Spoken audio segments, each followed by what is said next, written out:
विधि त्वयि रसाकुलं रमितवल्लभे वल्लवाः कदापि पुरमम्बिका कमितुरम्बिका कानने समेत्य भवता समं निशिनिषेव्य दिव्योत्सवं सुखं शुशुभुरग्रसीत् प्रजभमुग्रनागस्तदा समुन्मुखमदोन्मुखैः अभिहतेऽपि तस्मिन् बलात् अमुञ्चति भवत्पदे न्यपदि पाहि पाहीति तैः तदा खलु पदा भवान् समुपगम्यपस्पर्शतं बभौ स च निजां तनुं समुपसाद्य वैद्याधरीं सुदर्शनधर प्रभो ननु सुदर्शनाख्योऽस्म्यहं मुनीन् क्वचिदुपाहसं तैह मां व्यदुर्वाहसं भवत्पदसमर्पणात् अमलतां गतोऽस्मीत्यसौ तुवन्निजपदं ययौ व्रजपदं च गोपामुदा कदापि खलु सीरिना विहरदि त्वयि स्त्रीजनैः जहार धनदानुगः सकिल शङ्खसूडो बलाः अधिद्रुतमनुद्रुतस्त्वमदमुक्तनारीजनं रुरोजितशिरोमणिं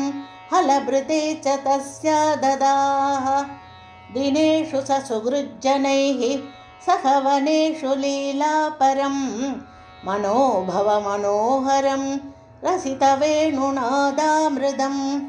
भवन्तममरीदृशाम् अमृतपारणादायिनं विचिन्त्य किमुनालपन् विरहतापिता गोपिकाः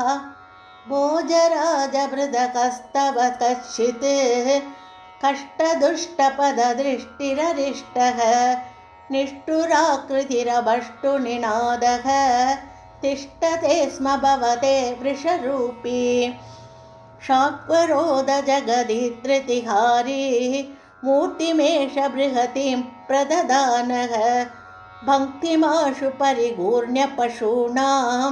छन्तसान्निधिमवाप भवन्तं तुङ्गशृङ्गमुखमाश्वभियन्तं सङ्गृह्यरपसादभियन्तं भद्ररूपमपि दैत्यम् अभद्रं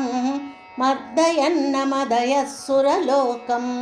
चित्रमद्य भगवन् वृषगादात् सुस्थिराजनिवृषस्तिरुर्व्यां वर्धते च वृषचेतसि भूयान् मोदयित्यभिनुतोऽसि सुरैस्त्वम् औक्षकानि परिधावतदूरं वीक्ष्यतामयमिहोक्षविभेदि इत्थमातः हसितैः सह गोपैः गेहकस्त्वमववातपुरेश सर्वत्र गोविन्दनाम संकीर्तनं गोविन्द गोविन्द।